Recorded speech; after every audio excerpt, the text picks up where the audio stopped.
National Arokya expo and நம்ம சென்னையில் மணப்பாக்கத்தில் உள்ள ஹார்ட்ஃபுல்னஸ் இன்ஸ்டிடியூட் பாபுஜி மெமோரியல் ஆஷ்டமி January 9 to 12. Click the link below and register. நாவடக்கம் Dravida Munnetra கழகத்தினுடைய அமைச்சர்களுக்கு மட்டுமல்ல, முதலமைச்சருக்கும் நாவடக்கம் வேண்டும். திரும்ப பேசுறதுக்கு எங்களுக்கு என்ன ஒரு நிமிஷம் ஆகுமாங்க ஐயா? அதெல்லாம் உங்களை பார்த்து எப்பவுமே நாங்க பயப்பட்டது கிடையாது, எப்பவும் பயப்பட போறதும் கிடையாது. திரும்ப எங்களுக்கும் அதே பாணியில அதே மொழியில எங்களுக்கும் பதில் சொல்ல தெரியும். அதனால முதலமைச்சராக இருக்கட்டும், அவருடைய மகனாக இருக்கட்டும், மரியாதை கொடுத்த தமிழக அரசியல்ல மரியாதை வாங்கி கொள்ளுங்க. தேர்தல் களம், கையில மைக் இருக்கு, என்ன வேணாலும் பேசலாம். நீங்களும் பேசுறீங்கன்னா எங்களுடைய தொண்டர்களும் தலைவர்களும் பார்த்து கொண்டு அவர்களும் சும்மா இருக்க மாட்டார்கள். அதனால ஒரு தலைவரின் மீது குற்றச்சாட்டு இருக்கா சொல்லுங்க, ஏத்துக்கிறோம். குற்றச்சாட்டு இருக்கா சொல்லுங்க. குற்றச்சாட்டு அரசியல் எல்லாரும் வைக்கிறதானுங்க, வெய்யுங்க, நாங்க பதில் சொல்றோம், எங்களுடைய கடமை. அதற்காக தயவு செய்து ஒரு பணியில பொறுப்பில் இருக்கிறவங்களை கொச்சைப்படுத்தி பேசுவதை நம்முடைய முதலமைச்சர் அவர்களே அவருடைய பொறுப்புல செய்யும் பொழுது அவருக்கு கீழே இருக்கக்கூடிய அமைச்சர் பெருமக்கள் எல்லோரும் இதை தங்களுடைய கடமையாக செய்து கொண்டிருக்கின்றார்கள். அதையும் கூட இந்த நேரத்தில் கடுமையாக கண்டிக்க வேண்டிய ஒரு பொறுப்பும் வேலையும் நம்முடைய வேலையாக இருக்கிறது. அன்பு சொந்தங்களே, இன்னைக்கு நாம் எல்லோரும் நன்றாக புரிந்து கொள்ள வேண்டும். அன்பு சொந்தங்களே, இன்னைக்கு நேற்று இதே நேரத்தில் மும்பையில தாராவி பகுதியில் நம்முடைய தமிழ் சொந்தங்களோடு பேசிக் கொண்டிருந்த பொழுது அவங்களுடைய உள்ளாட்சி தேர்தல் நடந்து கொண்டிருக்கிறது. எல்லாரும் ஹிந்தி பேசுறாங்க. மேடையில் நான் இருக்கிற என்ன பேசுறது, எப்படி ஹிந்தியில பேசுறது, பக்கத்தில் இருக்கவங்க சொன்னேன் ஒரு 3 லைன் ஹிந்தியில் எழுதி கொடுத்தீங்கன்னா தமிழ் எழுதி கொடுங்க, அதை போய் அப்படியே படிச்சுட்டு வந்துடுறேன். ஐயா, நாம் இன்று புரிந்து கொள்ள வேண்டும், நம்முடைய குழந்தைகள் என்று உலக குழந்தைகளாக மாறிக்கொண்டிருக்கின்றார்கள். அவங்க எல்லாம் அந்த உலகம் ஃபுல்லா போகணும், எல்லா மாநிலத்துக்கு போகணும், எல்லா விஷயத்தையும் பேசணும், எல்லாம் கத்துக்கணும்னு நினைக்கிறாங்க. ஆனா தமிழகத்துல மட்டும் ஏன் நாம மக்களை அடக்கி அடக்கி அடக்கி அடக்கி இப்படித்தான் படிக்கணும், இத்தனை மொழி தான் படிக்கணும், இதுக்கு மேல படிக்காதீங்கன்னு சொல்றது எப்படிங்க? எவ்வளவு பெரிய தவறு பாருங்க. தேர்தலுக்கு இன்னும் சரியாக ஒரு 80 நாட்கள் தான் இருக்குதுங்க. இன்னும் 80 நாட்கள் தான். மக்கள் எல்லாம் கடந்த 4 ஆண்டுகளுக்கு மேல ஒரு மாற்றம் வராதா, இன்னைக்கு வராதா, நாளைக்கு வராதான்னு வழி மேல விழி வைத்து காத்து கொண்டிருக்கின்றார்கள். இன்னைக்கு எல்லோருமே நிச்சயமாக ஏப்ரல்ல தேர்தல் நடக்கும் பொழுது தமிழகத்திற்கு ஒரு பெரிய மாற்றம் வரணும். திராவிட முன்னேற்ற கழக அரசினுடைய தீய சக்தி பிடியிலிருந்து மக்களை காப்பாற்ற தேசிய ஜனநாயக கூட்டணி, அனைத்து இந்திய அண்ணா திராவிட முன்னேற்ற கழகம் தலைமையிலான தேசிய ஜனநாயக கூட்டணி தமிழகத்திலே ஆட்சிக்கு வர வேண்டும், ஒரு பெரிய மாற்றத்தை கொடுக்க வேண்டும் என்று எல்லோரும் எதிர்பார்த்து கொண்டிருக்கின்றார்கள். அது இளைஞர்களாக இருக்கட்டும், தாய்மார்களாக இருக்கட்டும், பெரியவர்களாக இருக்கட்டும், ஏன் திராவிட முன்னேற்ற கழகத்தினுடைய தொண்டர்களாக கூட இருக்கட்டும், எல்லோருமே இன்னைக்கு ஒரு மாற்றம் வர வேண்டும் என்று இருக்கக்கூடிய நிலைமையை அப்பட்டமாக வெளிப்படையாக நாம் பார்த்து கொண்டிருக்கின்றோம். அருமை சொந்தங்களை, இன்னைக்கு திருப்பூர் நகரத்தை பொறுத்தவரை இந்தியாவுடைய ஒரு பீனிக்ஸ் பறவையாக இருக்கக்கூடிய ஒரு நகரம். ஒரு சின்ன ஒரு நகரத்துல இவ்வளவு பொருளாதார உற்பத்தி செய்ய முடியுமா என்பதையெல்லாம் திருப்பூர் நகரம் இன்னைக்கு இந்தியாவுக்கே பறைசாற்றி காட்டிக் கொண்டிருக்கிறது. 50,000 கோடி ரூபாய்க்கு மேல உள்நாட்டு உற்பத்தி திறன்ல திருப்பூரினுடைய பங்கு, 80,000 கோடி ரூபாயை தாண்டி ஏற்றுமதியில திருப்பூர் நகரத்தினுடைய பங்கு. ஒரு சிறிய நகரம், ஒரு குட்டி ஜப்பானை போல ஒரு சுழற்சி முறையில காலையிலிருந்து இரவு வரை மிக வேகமாக ஆற்றலோடு தமிழகத்தில் ஒரு நகரம் பணி செய்து கொண்டிருக்கிறது என்றால் இரவிலும் சரி பகலிலும் சரி அது திருப்பூர் நகரம். எந்த ஒரு ஊருக்கு ஒரு மாற்றம் வர வேண்டுமோ இல்லையோ திருப்பூர் நகரத்துக்கு வரணும். காரணம், இந்திய அரசுக்கு, தமிழக அரசுக்கு, நம்முடைய மக்களுக்கு இவ்வளவு வருமானம் கொடுக்கக்கூடிய ஒரு திருப்பூர் நகரம் இன்னைக்கு ஒரு குப்பை மேடாக இங்கே மாற்றி வைத்திருக்கின்றார். அது எந்த ஒரு மாற்று கருத்துமே இல்லை. நம்ம பார்க்கிறோம், தொடர்ந்து போராட்டம் நடந்துகிட்டு இருக்கு. குப்பை மேடாக மாற்றியதை விட அடுத்த கட்டம் பார்த்தீங்கன்னா, எனக்கு தமிழகத்தில் கஞ்சா புழக்கம் நடக்கக்கூடிய நகரத்தில் அதிகப்படியாக கஞ்சா இருக்கக்கூடிய சென்னையை தாண்டி இருக்கக்கூடிய நகரத்தில் இன்னைக்கு திருப்பூர் நகரம் இருக்கு. பெண்களுக்கு பாதுகாப்பு குறைவாக இருக்கக்கூடிய நகரமாகவும் கூட திருப்பூர் நகரம் இருக்கு. இன்னைக்கு எத்தனையோ மனிதர்கள் இந்தியாவுடைய வேறு வேறு பகுதியிலிருந்து திருப்பூர்ல வந்து வேலை பார்க்கிறாங்க. ஒரு நம்பிக்கையோடு திருப்பூர் மக்களின் மீது ஒரு நம்பிக்கையோடு இங்க வந்து பீகார்ல இருந்து, ஜார்க்கண்ட்ல இருந்து, ஒரிசாவில இருந்து நம்முடைய சகோதர சகோதரிகள் எல்லாம் இங்கே திருப்பூர்ல வந்து வேலை பார்க்கிறாங்க. நம்முடைய வளர்ச்சிக்கு அவர்கள் காரணமாக இருக்கின்றார்கள். அவர்களுக்கும் இன்னைக்கு பிரச்சனை தான். ஆனால் நிச்சயமாக எந்த ஒரு மாநகரத்தில் மாற்றம் வருகிறதோ இல்லையோ, நம்முடைய மாநில தலைவரின் முன்பு நம்முடைய மாவட்ட தலைவர் அவர்கள் உறுதி கொடுத்தபடி இந்த 3 சட்டமன்றத்திலும் கூட நம்முடைய தேசிய ஜனநாயக கூட்டணி ஒரு பெரிய மாற்றத்தோடு இங்க நம்முடைய சட்டமன்ற உறுப்பினர்கள் வரணும். காரணம், திருப்பூருக்கு அவர்கள் தேவை. திருப்பூரினுடைய அவல நிலையை பாருங்க. திருப்பூர் பகுதியில் இருக்கக்கூடிய ஒரே ஒரு திராவிட முன்னேற்ற கழகத்தினுடைய சட்டமன்ற உறுப்பினர் நேற்று முன்தினம் அவர் தர்ணால் உட்கார்ந்திருக்கார், சேர் போட்டு. பக்கத்தில் ஒருத்தர் கொடை பிடிச்சிட்டு இருக்கிறாங்க, பக்கத்தில் ஒரு அம்மா பிளாஸ்க்ல தண்ணி வச்சிருக்கிறாங்க. ஜம்முன்னு சேர்ல அவர் உட்கார்ந்துருக்காரு. எதுக்கு ஐயா நீங்களாம் ஆர்ப்பாட்டம் பண்றீங்கன்னா, எங்க மேயர் எடுத்து நான் ஆர்ப்பாட்டம் பண்றேன். இந்த அநியாயத்தை இந்தியாவில் எங்கேயுமே பார்க்க முடியாதுங்க. இந்த டிராமாவை நிறைவேற்றக்கூடிய ஒரே ஒரு கட்சி கம்யூனிஸ்ட் கட்சி. கேரளாவுக்கு போனீங்கன்னா கம்யூனிஸ்ட் ஆட்சியை எதிர்த்து கம்யூனிஸ்ட் கட்சி ஆர்ப்பாட்டம் பண்ணுவாங்க. ஏன்னா மக்களுடைய குறைய ஆட்சியா நாங்க செய்ய முடியல, கட்சியா நாங்க செய்யறோம். இன்னைக்கு திருப்பூரிலும் அதே போன்ற அவல நிலைமையை ஒரு திராவிட முன்னேற்ற கழகத்தினுடைய சட்டமன்ற உறுப்பினரே வீதிக்கு வந்து சேர் போட்டு உட்கார்ந்து என்னோட பகுதியில் இருக்கக்கூடிய குப்பையை அகற்ற வேண்டும் என்கின்ற டிராமாவை பண்ணிட்டு இருக்கார். அப்படிதான் இன்னைக்கு திருப்பூர் நகரம் இருக்கு. திருப்பூர் நகரத்தினுடைய மேயர் அதையெல்லாம் தாண்டி ஒரு ஊர்ல போய் குப்பையை போடுறாரு. ஊர் மக்கள் எல்லாம் போய் மன்னிப்பு கேட்கறாங்க, ஐயா எங்க ஊருக்கு குப்பையை கொண்டு வராதீங்க. அதுக்கு ஒரு என்ன சொல்றாரு தெரியுங்களா, நீங்க எல்லாம் மரியாதையா வீட்டுக்கு வாங்க, என்னை பத்தி பொது இடத்துல தப்பா பேசினதுக்காக மன்னிப்பு கேளுங்க. அந்த ஊர் மக்கள் யாரெல்லாம் அந்த ஆர்ப்பாட்ட மேடையில மேயரை கண்டித்து பேசினார்களோ எல்லோரையும் தனித்தனியாக மன்னிப்பு கேட்க வைத்து அவங்க மன்னிப்பு கேட்டதையெல்லாம் வீடியோ பண்ணி அதை டிஎம்கே ஐடிவிங்ல போட்டுட்டு அடுத்த நாள் காலையில அந்த ஊர்ல மறுபடியும் வந்து ஒருவர் குப்பையை கொட்ட முடியும் என்றால் அந்த திருப்பூரினுடைய கேடுகட்ட மேயர் ஒருத்தர் இருக்கார், அவர் மட்டும்தான் முடியும். அதாவது மக்கள் ஒரு ஆர்ப்பாட்ட மேடையில பேசினாங்க ஒரே காரணத்துக்காக அவமானப்படுத்தி அவர்களை பொதுவெளியில மன்னிப்பு கேட்க வைத்து மறுநாள் காலையில போய் குப்பையை கொட்டுறார். அதை எதிர்த்து டிசம்பர் 16ஆம் தேதி அந்த இடுவாய் கிராமம் பகுதியில் நம்முடைய சொந்தங்கள் எல்லாம் போய் ஆர்ப்பாட்டம் போராட்டம் நடத்துறாங்க. 11 பேர் கைது செய்யப்பட்டு இன்னைக்கு கிட்டத்தட்ட 25 நாட்கள் கழித்து இன்னைக்கு பெயில் கிடைச்சிருக்கிறது. செக்யூர் கையெழுத்து போட்டு நாளைக்கு அவங்க வெளியே வருவாங்க. இதையெல்லாம் கூட நாம் பார்த்து கொண்டிருக்கின்றோம். அதை கண்டித்து ஆர்ப்பாட்டம் நடத்திய பாரதிய ஜனதா கட்சி நூற்றுக்கணக்கான நபர்களை கைது செய்து உள்ள வச்சாங்க. இதையும் நாம் பார்த்துக்கிட்டு இருக்கோம். இன்னைக்கு இந்தியாவில் தூய்மையான நகரங்கள் பட்டியல் போடுறாங்க. தூய்மையான நகரங்கள் பட்டியல் 10 லட்சம் பேருக்கு மேல இருக்கக்கூடிய நகரங்கள் இந்தியாவில் 40ங்க. 40வது இடத்துல கடைசி இடத்துல இருக்கக்கூடிய நகரம் எதுனா மதுரை. கடைசி நகரம் தூய்மையில இந்தியாவில் 10 லட்சம் பேருக்கு மேல இருக்கக்கூடிய நகரம். அந்த 40வது நகரத்திலிருந்து ஒரு நகரம் தாண்டி 39 லூதியானா, 38 கடைசியிலிருந்து 2வது இடத்துல ஒரு நகரம் இருக்குன்னா அது சென்னை. யோசிச்சு பாருங்க, திராவிட முன்னேற்ற கழகத்தினுடைய ஆட்சியில இன்னைக்கு குப்பை நகரமாக ஒரு நகரமாக தமிழகத்திலே மாறிக்கொண்டிருக்கிறது. கடைசி இடத்துல மதுரை, அதிலிருந்து 2 இடம் தள்ளி சென்னை. அந்த 40 நகரத்துல 29வது நகரமாக கீழிருந்து 11 இடத்துல கோயம்புத்தூர். 3 லட்சத்திலிருந்து 10 லட்சம் பேர் இருக்கக்கூடிய நகரம், 3 லட்சத்திலிருந்து 10 லட்சம் பேர் இருக்கக்கூடிய நகரம் 95 நகரத்தை பட்டியல் போடுறாங்க. எது குப்பை நகரம்? 94வது இடத்துல ஈரோடு, 77வது இடத்துல திருப்பூர். இதை விட வெட்கக்கேடு எங்கேயுமே இருக்க முடியாதுங்க. இங்கிருந்து திராவிட முன்னேற்ற கழகத்தினுடைய தலைவர்கள் வட இந்தியாவுடைய சில மாநிலத்தை பார்த்து நீங்க எல்லாம் பான் பராக வாயன்னு சொல்றாங்க. அவங்க எல்லாம் நம்மளை விட சுத்தத்துல மேல இருக்கிறாங்க. இதை விட கேடுகட்டத்தான் இருக்க முடியுமா?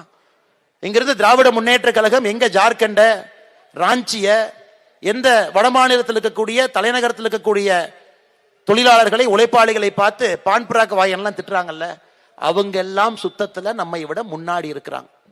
இண்டோர் நகரம் கடந்த 7 ஆண்டுகளாக மத்திய பிரதேசனுடைய தலைநகரம் இண்டோர் கடந்த 7 ஆண்டுகளாக இந்தியாவுடைய தூய்மை நகரமாக இருக்கிறது. மைசூர் 2வது நகரமாக தூய்மை நகரமாக இருக்கு. இதெல்லாம் நம்ம பார்க்கணும். கேடுகட்ட ஆட்சியாளர்கள் சென்னையில, அதை விட்ட கேடுகட்ட ஆட்சியாளர்கள் திருப்பூர் மாநகராட்சியில. இருவரும் சேரும் பொழுது சாமானிய மனிதனுடைய உழைப்புக்கு எந்தவித உத்தரவாதம் இல்லைன்னு சொல்றதை விடங்க, உங்க உழைப்புக்கு ஒரு மரியாதையே இல்லை. நீங்க கட்டக்கூடிய வரிக்கு ஒரு மரியாதை இல்லை. தண்ணி வரி, கரண்ட் வரி, சொத்து வரி, எந்த வரி கட்டினாலும் கூட இவர்கள் செய்ய வேண்டிய எந்த வேலையும் செய்யாதனால இன்னைக்கு குப்பை நகரமாக, பெண்களுக்கு பாதுகாப்பு இல்லாத நகரமாக தொடர்ந்து மாத்தி கொண்டிருக்கின்றார்கள். இதையெல்லாம் இந்த இடத்துல நீங்க நல்லா ஞாபகம் வச்சுக்கணுங்க. நம்ம ஓட்டு எதுக்கு போடுறோங்க ஐயா? ஓட்டு போட்டு வரக்கூடிய ஆட்சி என்பது 3 அடிப்படை விஷயங்களை ஒரு மனிதனுக்கு செய்யணும். முதல் விஷயம் என்பது உயிருக்கு உத்தரவாதம். ஒரு அரசனுடைய கடமை உயிருக்கு உத்தரவாதம். பாதுகாப்பா இருக்கணும். ஏன்னா அரசு கையில தான் அந்த பொறுப்பு இருக்கு. காவல்துறைக்கு அந்த அதிகாரத்தை கொடுத்திருக்கிறோம். நம்ம மேல யாராச்சும் கை வச்சா கூட அதிகாரத்தை பயன்படுத்தி நம்மளை காப்பாற்றணும். முதல் வேலை. 2வது நம்முடைய சொத்தை பாதுகாப்பது. நாம் சம்பாதித்த சொத்தை பாதுகாக்கணும். 3வது நாம் வசிக்கக்கூடிய பகுதியில வசிக்கும் அளவுக்கு ஒரு வசதியை ஏற்படுத்தி கொடுக்கணும். ஒரு அரசு செய்ய வேண்டியது 3 வேலை மட்டும்தான். இதை தாண்டித்தான் மற்ற வேலை. ஆனா இந்த முதல் 3 வேலையுமே மிக கேவலமாக, மிக மோசமாக செய்து 0 மார்க்னு சொன்னா கூட கேவலங்க, நெகட்டிவ் மார்க் போட்டா கூட கேவலம். அவ்வளவு மோசமான 4 ஆண்டு காலம் ஆட்சி நடத்தி விட்டு முதலமைச்சர் ஐயா ஸ்டாலின் அவர்கள் இன்னைக்கு மேடைக்கு ஏறி பேசுறாரு. நம்ம முதலமைச்சருக்கு வந்து பாத்தீங்கன்னா குடியரசு தின விழாவுக்கும் சுதந்திர தின விழாவுக்குமே எப்பொழுதுமே பிரச்சனை அவருக்கு, எப்பவுமே பிரச்சனை. எப்ப கேட்டாலும் மாத்தி மாத்தி சொல்லுவார். இன்னைக்கு புதுசா என்ன ஆரம்பிச்சிருக்காருன்னா, எத்தனை சதவீத வாக்குறுதிகளை நிறைவேற்றி இருக்குன்னு புதுசா ஆரம்பிச்சிருக்கிறார். போன செப்டம்பர் மாசம், செப்டம்பர் 2023 99% வாக்குறுதி முடிச்சிட்டேன். போன மாசம் 94% முடிச்சிட்டேன். போன வாரம் 90% முடிச்சிட்டேன். இன்னைக்கு காலையில 80% முடிச்சிட்டேன். ஐயா, எங்கேயாச்சும் இந்த அநியாயத்தை பார்த்துருக்கீங்களா? ஒரு வாக்குறுதியை முடிச்சா 80ல இருந்து 99க்கு போறதை பார்த்திருக்கோம்.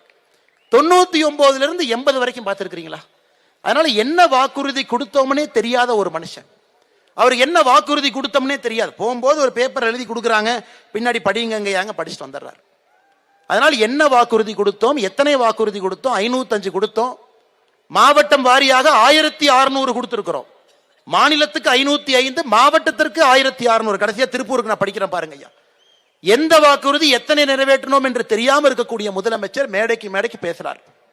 இன்னைக்கு புதுசா ஒரு திட்டத்தை நிறைவேற்றிருக்கிறார். திட்டத்துடைய பேரே ரொம்ப சூப்பரா இருந்துச்சுங்க. உங்கள் கனவை சொல்லுங்கள். முதலமைச்சர் அவரே, என் கனவை சொல்றேன். பெண்களுக்கு பாதுகாப்பான மாநிலம் என் கனவு. இளைஞர்களுக்கு வேலை வாய்ப்பு இருக்கக்கூடிய மாநிலம் என்னுடைய கனவு. தமிழன் என்கின்ற பெருமையான அடையாளத்தோடு இருக்கக்கூடிய மாநிலம் என்னுடைய கனவு. இந்த 3 கனவும் நடக்க வேண்டும் என்றால் என்னுடைய கனவான திராவிட முன்னேற்ற கழகம் 2026 ஆட்சியில் இருக்கக்கூடாது. எங்க எழுதி வச்சுக்க. இதுக்கு ஒரு திட்டம் போட்டு உங்கள் கனவை சொல்லுங்கள் என்று வீதி வாய்ப்பு எங்க எத்தனை பேப்பர்ல கேட்டாலும் இதான சொல்ல போறாங்க. புதுசா என்ன சொல்ல போறாங்க? உங்கள் கனவை சொல்லுங்கன்னா புதுசா என்ன சொல்ல போறாங்க? நீங்க ஆட்சியில் இருக்க வேண்டாங்க ஐயா, அதாங்க எங்க கனவுன்னு தான் 99 பேர் சொல்ல போறாங்க. ஏன்னா இதற்கு முன்பு 2021 தேர்தலுக்கு முன்பு ஒரு பெட்டியை தூக்கிட்டு ஊர் ஊரா சுத்தினார். இதுக்குங்க ஐயா பெட்டினா, உங்க குறை தீர்ப்பு பேப்பர்லாம் இருந்தா உள்ள போட்டு வைங்க, இந்த பெட்டிக்குள்ள நான் பாக்குறேன். அந்த பெட்டி என்னாச்சுன்னு யாருக்குமே தெரியாதுங்க ஐயா. திராவிட முன்னேற்ற கழகத்தினுடைய ஆட்சியில் உண்டியல்ல காசு போட்டா எப்படியோ அப்படிதான் அந்த பெட்டியில போட்ட பெட்டிஷனும். பெட்டியில போட்ட பெட்டிஷனுக்கு மரியாதை இல்லை. திராவிட முன்னேற்ற கழகத்தினுடைய ஆட்சியில உண்டியல்ல போட்ட காசுக்கு மரியாதை இல்லை. இன்னைக்கு திராவிட முன்னேற்ற கழகத்தினுடைய அமைச்சர்கள் என்ன பேசுறாங்க பாருங்க. திருப்பரங்குன்றத்தில் தீர்ப்பு கொடுக்கறாங்க. அது நம்ம எல்லோருக்குமே தெரியும். 1920 இருந்து இருக்கக்கூடிய பிரச்சனை, 105 ஆண்டுகளாக இருக்கக்கூடிய பிரச்சனை. பூர்ணச்சந்திரன் பாருங்க, இதுக்காக உயிரை விட்டு இன்னைக்கு அவருக்கு நாம் மரியாதை செலுத்தி கொண்டிருக்கின்றோம். ஒரு நல்ல ஒரு மனிதர். தீர்ப்பு வந்த பிறகு ரகுபதி சொல்றாரு, சுடுகாட்டுல தானே பிணத்தை எரிக்கணும், வழக்கத்தை மாத்தினா எப்படின்னு. அண்ணன் ரகுபதி அவர்களே, கலைஞர் கருணாநிதி அவர்கள் இறந்த பிறகு சுடுகாட்டுக்கு தான் நீங்க போயிருக்கணும், மெரினாக்கு போனீங்க ஏங்கண்ணா? உங்களுக்கு ஒரு நியாயம், ஊருக்கு ஒரு நியாயமான. இன்னைக்கு நீங்க வழக்கத்தை மாத்துறீங்க. சுடுகாட்டில் எரிக்க வேண்டிய பிணத்தை எதுக்கு வழக்கத்தை மாத்துறீன்னு கேட்கிறேன். கலைஞர் கருணாநிதி ஐயா இறந்த பிறகு எனக்கு கருணாநிதி ஐயா மீது மரியாதை இருக்கு. அடிப்படையில கொள்கையில மாற்றம் இருந்தாலும் கூட நம்முடைய முதலமைச்சருக்கான அந்த மரியாதையை கொடுப்போம். இன்னைக்கு நீங்க மக்களை இந்த அளவுக்கு கொச்சைப்படுத்தி பேசினா திரும்ப நாங்க பேசுறதுக்கு எவ்வளவு நேரம் ஆகும்? அதே கலைஞர் கருணாநிதி அவர்கள் இறந்த பிறகு சுடுகாட்டுக்கு தான் நீங்க போயிருக்கணும். எதற்கு மெரினா கடற்கரையில தான் அடக்கம் செய்யணும், எது கோர்ட்டுக்கு ஏறினீங்க? அதே மக்கள் கேட்பாங்கல்ல, இந்து மக்கள் கேட்பாங்க, தமிழகத்தினுடைய மக்கள் கேட்பாங்க. இன்னைக்கு ரகுபதி அவர்கள் ஒரு அமைச்சரா இருக்கிறார். அந்த அமைச்சராக இருப்பதற்கு தமிழகத்தில் ஒரு அமைச்சருக்கு தகுதியே இல்லைன்னா ரகுபதி தான். தகுதியே எல்லா ஊழல் வழக்கு மேல ஒரு டிஏ கேஸ் நடந்துகிட்டு இருக்கு. சிறைத்துறை அமைச்சர், சிறையில் இருக்க வேண்டியவர் சிறைத்துறை அமைச்சர். இதை விட கொடுமையை பாருங்க ஐயா. தமிழகத்தில் இவ்வளவு மோசமாக ஆட்சி மேல ஆட்சி நடத்தி கொண்டிருக்கின்றார்கள். கேட்டா நம்மளே சொல்றாங்க. இன்னைக்கு நம்முடைய முதலமைச்சர் அவர்கள் அதோடு நிக்கல, இன்னும் அடுத்த கட்டத்துக்கு போறாங்க. அமித்ஷா இல்லையாமா, அவர் அவதூறு ஷா, அவதூறா பேசுறாராமா. அதனால அமித்ஷாவுக்கு அவதூறு ஷா என்கின்ற பேரை வைத்திருக்கின்றார்கள். ஐயா முதலமைச்சர் அவர்களே, ரொம்ப பொறுப்போடு பணிவோடு கண்ணியத்தோடு நான் கேட்கின்றேன், முட்டாள்தனமாக ஆட்சி நடத்துவதற்காக முட்டாள் மு க ஸ்டாலின் என்று சொல்லலாமா? சொல்வதற்கு என்ன ஒரு நிமிஷம் ஆகலாமா? ஆனால் நாவடக்கம் திராவிட முன்னேற்ற கழகத்தினுடைய அமைச்சர்களுக்கு மட்டுமல்ல, முதலமைச்சருக்கும் நாவடக்கம் வேண்டும். திரும்ப பேசுறதுக்கு எங்களுக்கு என்ன ஒரு நிமிஷம் ஆகுமாங்க ஐயா? அதெல்லாம் உங்களை பார்த்து எப்பவுமே நாங்க பயப்பட்டது கிடையாது, எப்பவும் பயப்பட போறதும் கிடையாது. திரும்ப எங்களுக்கும் அதே பாணியில அதே மொழியில எங்களுக்கும் பதில் சொல்ல தெரியும். அதனால முதலமைச்சராக இருக்கட்டும், அவருடைய மகனாக இருக்கட்டும், மரியாதை கொடுத்த தமிழக அரசியல்ல மரியாதை வாங்கி கொள்ளுங்க. தேர்தல் களம், கையில மைக் இருக்கு, என்ன வேணாலும் பேசலாம். நீங்களும் பேசுறீங்கன்னா எங்களுடைய தொண்டர்களும் தலைவர்களும் பார்த்து கொண்டு அவர்களும் சும்மா இருக்க மாட்டார்கள். அதனால ஒரு தலைவரின் மீது குற்றச்சாட்டு இருக்கா சொல்லுங்க, ஏத்துக்கிறோம். குற்றச்சாட்டு இருக்கா சொல்லுங்க. குற்றச்சாட்டு அரசியல் எல்லாரும் வைக்கிறதானுங்க, வெய்யுங்க, நாங்க பதில் சொல்றோம், எங்களுடைய கடமை. அதற்காக தயவு செய்து ஒரு பணியில பொறுப்பில் இருக்கிறவங்களை கொச்சைப்படுத்தி பேசுவதை நம்முடைய முதலமைச்சர் அவர்களே அவருடைய பொறுப்புல செய்யும் பொழுது அவருக்கு கீழே இருக்கக்கூடிய அமைச்சர் பெருமக்கள் எல்லோரும் இதை தங்களுடைய கடமையாக செய்து கொண்டிருக்கின்றார்கள். அதையும் கூட இந்த நேரத்தில் கடுமையாக கண்டிக்க வேண்டிய ஒரு பொறுப்பும் வேலையும் நம்முடைய வேலையாக இருக்கிறது. அன்பு சொந்தங்களே, இன்னைக்கு நாம் எல்லோரும் நன்றாக புரிந்து கொள்ள வேண்டும். அன்பு சொந்தங்களே, இன்னைக்கு நேற்று இதே நேரத்தில் மும்பையில தாராவி பகுதியில் நம்முடைய தமிழ் சொந்தங்களோடு பேசிக் கொண்டிருந்த பொழுது அவங்களுடைய உள்ளாட்சி தேர்தல் நடந்து கொண்டிருக்கிறது. எல்லாரும் ஹிந்தி பேசுறாங்க. மேடையில் நான் இருக்கிற என்ன பேசுறது, எப்படி ஹிந்தியில பேசுறது, பக்கத்தில் இருக்கவங்க சொன்னேன் ஒரு 3 லைன் ஹிந்தியில் எழுதி கொடுத்தீங்கன்னா தமிழ் எழுதி கொடுங்க, அதை போய் அப்படியே படிச்சுட்டு வந்துடுறேன். ஐயா, நாம் இன்று புரிந்து கொள்ள வேண்டும், நம்முடைய குழந்தைகள் என்று உலக குழந்தைகளாக மாறிக்கொண்டிருக்கின்றார்கள். அவங்க எல்லாம் அந்த உலகம் ஃபுல்லா போகணும், எல்லா மாநிலத்துக்கு போகணும், எல்லா விஷயத்தையும் பேசணும், எல்லாம் கத்துக்கணும்னு நினைக்கிறாங்க. ஆனா தமிழகத்துல மட்டும் ஏன் நாம மக்களை அடக்கி அடக்கி அடக்கி அடக்கி இப்படித்தான் படிக்கணும், இத்தனை மொழி தான் படிக்கணும், இதுக்கு மேல படிக்காதீங்கன்னு சொல்றது எப்படிங்க? எவ்வளவு பெரிய தவறு பாருங்க. இன்னைக்கு சந்திரபாபு நாயுடு அவர்கள் ஆந்திராவுடைய முதலமைச்சராக சொல்லிக் கொண்டிருக்கின்றார், நான் மத்திய அரசினுடைய இருமொழி கொள்கையை எதிர்க்கிறேங்கிறார். சந்திரபாபு நாயுடு ஏன் எதிர்க்கிறாருன்னா 30 மொழி படிக்கணும், அதனால 2 மொழி படிக்கிறீங்க, 30 மொழி படிச்சா தான் நல்லா இருக்க முடியும், எல்லாம் 30 மொழி படிங்கிறார். அங்கே ஒரு முதலமைச்சர். ஆனா இங்க இருக்கக்கூடிய முதலமைச்சர் அவருக்கு ஒரு மொழியே உருப்படியா வராது, அதுல கணக்கும் வராது. ஆனால் இவர் என்ன ஆட்சியில் உட்கார்ந்துகிட்டு இந்த மொழியை படி அந்த மொழியை படி என்று முதலமைச்சர் அவர் சொல்லிக் கொண்டிருக்கின்றார்கள். இளைஞர்கள் யோசிக்கணும். எனக்கு இளைஞர்களுக்கு என்னன்னா பெரிய சண்டையை நடந்து கொண்டிருக்கிறது. எனக்கு எந்த படம் ரிலீஸ் ஆனா முதல்ல 100 கோடி யாரு, 200 கோடி யாரு, 300 கோடி யாரு, அந்த மாய உலகத்திலிருந்து வெளியே வரணும். அரசியல் என்பது ஒரு படத்தின் மூலமாக தீர்மானிக்கப்படுவதல்ல. ஒரு படத்துல ஒருத்தர் நடிக்கிறாங்கன்னா அதுல ரீடேக் எடுத்துக்கலாங்க ஐயா, ரீடேக் எடுத்துக்கலாம். வில்லனுக்கு தான் அடி உழுவும், ஹீரோவுக்கு எப்பவும் அடி உழுகாது. ஆனா நிஜ வாழ்க்கை என்பது அப்படி இல்லை. நிஜ வாழ்க்கை என்பது முற்றிலும் வேறு. ஒரு புரட்சி தலைவர் அவர்கள் அரசியல்ல மக்களுடைய மனதை எல்லாம் வென்று, இந்தியாவுடைய ஒரே ஒரு தலைவர் மக்களுடைய அன்பை சினிமாவில் இருந்து மக்களுடைய அன்பை ஜெயிச்சிருக்கிறாங்கன்னா ஒரு இதயம் அப்படிப்பட்ட ஒரு இதயம் புரட்சி தலைவருக்கு. இன்னைக்கு நம்முடைய இளைஞர் அவர்கள் நீங்க அரசியல்ல எல்லோருக்கும் வாய்ப்பு கொடுக்கும் பொழுது யோசிச்சு கொடுங்க. நான் எந்த தலைவரையும் தவறா சொல்ல, இது முக்கியமான தேர்தல், இது எக்ஸ்பெரிமெண்டேஷன் தேர்தல் அல்ல. இவருக்கு போட்டு பார்க்கலாமா, சரி புதுசா ஒருத்தருக்கு போட்டு பார்ப்போம் என்ன நடக்குதுன்னு பார்ப்போம். ஐயா, அதுக்கான தேர்தல் இது இல்ல. திராவிட முன்னேற்ற கழகத்தினுடைய ஆட்சியை அகற்ற வேண்டும் என்று முடிவு செய்த பிறகு அங்க பிங்கி பிங்கி பாங்கி போடுறதுக்கெல்லாம் வேலையே இல்லைங்க. திராவிட முன்னேற்ற கழகம் அங்கிருந்து கிளம்ப வேண்டும் என்று முடிவு செய்து விட்டால் ஆட்சியில் யார் அமர்ந்தால் அவங்களுக்கு ஆட்சி கொடுக்க தெரியணும். ஐயா, ஆட்சி என்பது ஒரு முதலமைச்சர் மட்டுமல்ல, முதலமைச்சரோடு 35 அமைச்சர்கள் அங்க உட்காரணும், 234 தொகுதியில எம்எல்ஏக்கள் உட்காரணும். இப்ப அண்ணன் நயினார் நாகேந்திரன் அவர்கள் பல முறை எம்எல்ஏவா இருக்கிறாங்க, இதற்கு முன்பு அமைச்சரா இருக்கிறாங்க, இதற்கு முன்பு சட்டப்பேரவை உறுப்பினர் இருக்கிறாங்கன்னா பக்குவப்பட்டவர்கள், அனுபவப்பட்டவர்கள், அவமானப்பட்டு பக்குவப்பட்டவர்கள். கடந்த 30, 40, 50 ஆண்டு அரசியல் வாழ்க்கையில் ஒரு முடிவெடுக்கும் பொழுது எப்படி எடுக்கணும். அதனாலதான் அரசியல் என்பது பக்குவம். அதனாலதான் இளைஞர் பெருமக்களுக்கு என்னுடைய அன்பான வேண்டுகோள், இந்த தேர்தல் என்பது எக்ஸ்பெரிமெண்டேஷன் தேர்தல் இல்லைங்க. பிங்கி பிங்கி பாங்கி போட்டு ஏதோ நம்பிட்டு புதுசா ஒருத்தருக்கு வாய்ப்பு கொடுத்து பார்க்கலாம். அதனால் இது தமிழகத்தினுடைய அடுத்த கட்டம். நாம மிஸ் பண்ணிட்டோம்னாங்க ஆந்திரா முன்னாடி ஓடிடும், கர்நாடகா ஓடிடும், எல்லா மாநிலமும் முந்தியடித்து முந்தே ஓடி விடுவார்கள். அதனால் இந்த தேர்தலை பொறுத்தவரை அனுபவம் மிக்கவர்கள், அரசியல் ஆழம் தெரிந்தவர்கள், திராவிட முன்னேற்ற கழகத்தினுடைய 4 ஆண்டு ஆளுக ஆட்சியில செஞ்சிருக்கக்கூடிய தவறை எல்லாம் சரி பண்றக்கே 2 வருஷம் ஆகுங்க. சரி பண்றக்கே 2 வருஷம். எனக்கு திராவிட முன்னேற்ற கழகத்துக்கு ஒரு பாஸ் டைம். ஐயோ, அனைத்து இந்திய அண்ணா திராவிட முன்னேற்ற கழகம் கடன் வாங்கிட்டாங்க, நாங்க அதெல்லாம் சரி பண்றதுக்குள்ளே எங்களுக்கு மூச்சு தண்ணி முட்டி போச்சு. திராவிட முன்னேற்ற கழகத்தினுடைய தலைவர்கள், தொண்டர்கள், முதலமைச்சரும் புரிந்து கொள்ள வேண்டும். அனைத்து இந்திய அண்ணா திராவிட முன்னேற்ற கழகம் ஆட்சியை விட்டு விட்டு வெளியே வந்த பொழுது 2021 எவ்வளவு நம்முடைய மாநிலத்தில் கடன் வச்சாங்க? 4.5 கோடி ரூபாய், 4.5 லட்சம் கோடி ரூபாய் கடன் வச்சாங்க. 4.5 லட்சம் கோடி ரூபாய். இது எப்பங்க?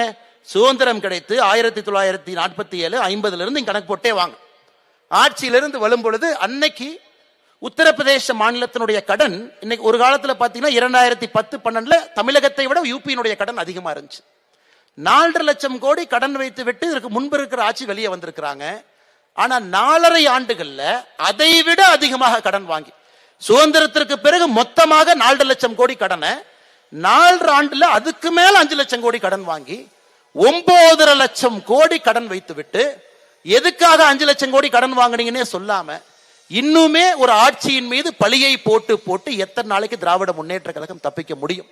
அதனால் திமுகவை பொறுத்தவரை நாங்கள் கேட்பது, தமிழகத்தை எதற்கு கடங்கார மாநிலமாக மாற்றி வைத்தீர்கள்? அனைத்து இந்திய அண்ணா திராவிட முன்னேற்ற கழகத்தினுடைய ஆட்சி முடியும் பொழுது சர்வீசபிள் லெவல்ல டெப்ட் இருந்துச்சு. ஒரு கடன் வாங்கி இருந்தீங்கன்னா அதை சர்வீஸ் பண்ண முடியும், அதற்கு வட்டி கட்ட முடியும். ஆனா இன்னைக்கு அதையெல்லாம் தாண்டி வளர்ந்து ஒரு கட்டத்தில் நின்று கொண்டிருக்கின்றோம். எதற்கு நிக்கிறோம்னே தெரியாது. இன்னைக்கு 3000 ரூபாய் பொங்கலுக்கு கொடுக்கறன்னு ஆரம்பிச்சிருக்கிறார். இன்னைக்கு காலையிலிருந்து நீங்க பார்த்திருப்பீங்க, பயிர்க்கடன் வாங்கியவர்கள் பணத்தை கட்டிட்டு புதுசா பயிர்க்கடன் வேண்டும் என்று கேட்டவர்களுக்கு நேற்றிலிருந்து பணம் இல்லை. எங்கேயா பணம் இல்லை? நாங்க தான் பயிர்க்கடன் கட்டிட்டோமே, பயிர்க்கடன் புதுப்பிக்கத்தானே கேட்ட பணம் எங்க இல்லைன்னா, அண்ணே உங்க பணத்தை எடுத்து 3000 ரூபாய் கொடுத்தாச்சுன்னு. இது எப்படி இருக்குன்னா, கழுதையை கொண்டு வந்து லிப்ஸ்டிக் போட்டுட்டு இதான் வந்து யானைன்னு சொல்ற மாதிரி இருக்கு. நீங்க பொங்கலுக்கு 3000 ரூபாய் கொடுத்தீங்கன்னா உங்க பணத்துல நீங்க கொடுக்கணும். அதற்கான நிதி சூழ்நிலையை நீங்கள் உருவாக்கணும். இன்னைக்கு விவசாய பெருமக்கள் பயிர்க்கடனை கட்டிவிட்டு புதிதாக கடன் கொடுப்பார்கள் என்று காத்திருக்கக்கூடிய விவசாய பெருமக்களுக்கு கொடுத்த கடனை திரும்ப உங்களால கொடுக்க முடியாம 3000 ரூபாய் கொடுக்கறன்னு ஆரம்பிச்சிருக்கீங்க. எப்ப இருந்து ஆரம்பிச்சிருக்கீங்க? 2022 0 1 ரூபா கொடுக்கல, 2023 1000 ரூபாய், 2024 1000 ரூபாய், 2025 எதுவும் கொடுக்கல, 2026 3000 ரூபாய், மொத்தமாக 5000 ரூபாய் கொடுத்திருக்கிறீங்க. ஆனா ஒருத்தருடைய தலையின் மீது எவ்வளவு கடன் ஏற்றிருக்கிறீங்க? புதுக்கோட்டையில பேசியது பொழுது தமிழகத்தில் இருக்கக்கூடிய ரேஷன் அட்டை 2,22,00,000, ஒரு ரேஷன் அட்டையின் மீது 2,04,000 ரூபாய் கடன் இருந்துச்சு. இன்னைக்கு ஒரு ரேஷன் அட்டையின் மீது 4,54,000 ரூபாய் கடன். 4.5 ஆண்டுகள்ல ஒரு ரேஷன் அட்டையின் மீது 2,50,000 ரூபாய் கடனை ஏத்திவிட்டு வெறும் 5,000 ரூபாயை கையில கொடுத்துட்டு, இது வடிவேலன் சொன்ன மாதிரி ஜோப்ல கை விட்டு ஒண்ணுமே இல்லைன்னு சொல்ற மாதிரில கதையால அங்க இருக்கு. இதை வைத்து விட்டு தேர்தல் பிரச்சாரத்துக்கு வேற வர்றேன், நான் பேசுறேன்னு வேற சொல்றீங்க. அதனால அருமை சொந்தங்களே, பேரறிஞர் அண்ணா அவர்கள் சொன்னதை இந்த நேரத்தில் ஞாபகப்படுத்தி என்னுடைய உரையை நான் முடிக்க விரும்புகின்றேன். பேரறிஞர் அண்ணா அவர்கள் ராஜ்யசபா எம்பியாக புதுடெல்லியில் இருந்த பொழுது பல அற்புதமான வரலாற்று சிறப்பு வாய்ந்த பல பேச்சுக்களை பார்லிமெண்ட்ல பேசினாங்க. இன்னைக்கும் பாராளுமன்றத்திற்கு யாராவது செல்ல வேண்டும் என்றால் அண்ணா அவர்களுடைய பேச்சு என்பது இலக்கணம். அப்ப அண்ணா கிட்ட கேட்டாங்க, பேரறிஞர் அண்ணா அவர்களே, நாங்க மக்கள் தொகை இப்படி இருக்கிறோம், மக்கள் தொகை அப்படி இருக்கிறோம்னு சொல்லும் பொழுது அதுக்கு அண்ணா அவங்க சொன்னாங்க, ஒரு பொருள் அதிகமாக இருக்கிறது என்பதற்காக அந்த பொருளுக்கு மரியாதை இருப்பது என்கின்ற பொருள் கிடையாது. இந்தியாவிலே காக்கா அதிகமாக இருக்கிறது. ஆனா காக்கா இந்தியாவுடைய தேசிய பறவையாக நாம் வைக்கவில்லை, மயில தேசிய பறவையா வச்சிருக்கோம். அதுக்காக இன்னைக்கு திராவிட முன்னேற்ற கழகம் எங்க கூட்டணியில் இத்தனை பேர் இருக்கிறாங்க, எங்க கூட்டணியில் இத்தனை பேர் இருக்கிறாங்க நம்பர் எண்ணிட்டு இருக்கிறாங்க. அவங்கள வச்சு யாருக்கு எந்த பிரயோஜனம் இல்லைங்க.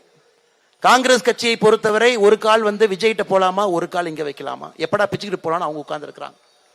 திருமாவளவனை பொறுத்த வரைக்கும் அவர் அருமையான ஒரு ஆள், கை இங்க கொடுக்கிறாரு, கண்ணு இங்க பாக்குறாரு, எப்ப அவரு வெளியே போவாருன்னு அவருக்கே தெரியாது. இன்னைக்கு திராவிட முன்னேற்ற கழகத்தினுடைய கூட்டணி கொஞ்சம் கொஞ்சமாக பிஞ்சு ஒட்டி கொண்டிருக்கிறது. அதுல எண்ணிக்கை 4, எண்ணிக்கை 5 என்று சொல்லிக் கொண்டிருக்கின்றார்கள். அதனால் இந்த பக்கம் கூட்டணியில் இருக்கக்கூடிய எல்லா தலைவர்களுமே மயிலை போன்றவர்கள், இந்தியாவுடைய தேசிய பறவையை போன்றவர்கள். ஒரு அழகு இருக்கிறது, ஒரு செருக்கு இருக்கிறது. காக்காயும் நல்ல பறவை தானுங்க. அண்ணா அவர்கள் சொன்னதுக்காக அந்த கான்டெக்ஸ்ட் நான் சொல்றேன். அதனால எண்ணிக்கை எண்ணிக்கை எண்ணிக்கை என்று சொல்வதை விட இந்த பக்கம் எண்ணம் இருக்கிறது, திராவிட முன்னேற்ற கழகத்தை வீழ்த்த வேண்டும் என்கின்ற எண்ணம் இருக்கிறது. அதனால் அன்பு சொந்தங்களே, அடுத்த 80 நாட்கள் மிக முக்கியமான நாட்கள். இந்த கூட்டணி இன்னும் பலப்படும், இன்னும் விரிவடையும், இன்னும் விஸ்தாரமாகும். ஆனால் நிச்சயமாக ஒருமித்த கருத்தில் நாம் இருக்க வேண்டும். திராவிட முன்னேற்ற கழகத்தை வீட்டுக்கு அனுப்ப வேண்டிய ஒருமித்த கருத்தில் நாம் இருக்கணும். ஒரு பெரிய மாற்றம் தமிழகத்தில் 2026 கொடுக்க வேண்டும் என்கின்ற எண்ணத்தில் இருக்கணும். அதை இந்த கூட்டத்தை திருப்பூரிலே பார்க்கும் பொழுது நிச்சயமாக அது நடக்கும் என்கின்ற முழு நம்பிக்கையோடு மறுபடியும் இந்த அற்புதமான கூட்டத்தை நடத்தி கொண்டிருக்கக்கூடிய இந்த மாவட்டத்தினுடைய தலைவர் அண்ணன் ஸ்ரீனிவாசன் அவர்கள், முன்னாள் மாவட்டத்தினுடைய தலைவர் அண்ணன் செந்தில்வேல் அவர்கள், எல்லா முக்கியமான தலைவர்கள் மேடையின் மீது நம்முடைய அழைப்பை ஏற்று வந்து நமக்கு மரியாதை செய்து கொண்டிருக்கூடிய அனைத்து இந்திய அண்ணா திராவிட முன்னேற்ற கழகத்தினுடைய அருமை தலைவர்கள், தமிழ் மாநில காங்கிரஸ் கட்சியினுடைய தலைவர்கள், நம்முடைய கூட்டணி கட்சியினுடைய எல்லா பெரும் தலைவர்களுக்கும் நன்றி தெரிவித்து நேரடியாக நம்முடைய மாநில தலைவர் அண்ணன் நயினார் நாகேந்திரன் அவர்களை பேச வருமாறு அன்போடு அழைக்கின்றேன். அதே நேரத்தில் எல்லோரும் உங்கள் இருக்கையில் அமைதியாக இருக்க வேண்டும் என்கின்ற அன்பான வேண்டுகோளையும் வைத்து இந்த நிகழ்வு முடிந்த பிறகு உங்களை வந்து பார்ப்பதற்காக நாங்கள் ஆவலோடு இருக்கின்றோம். அதனால் உங்களுடைய இருக்கையில் அமர்ந்து அமைதியாக நம்முடைய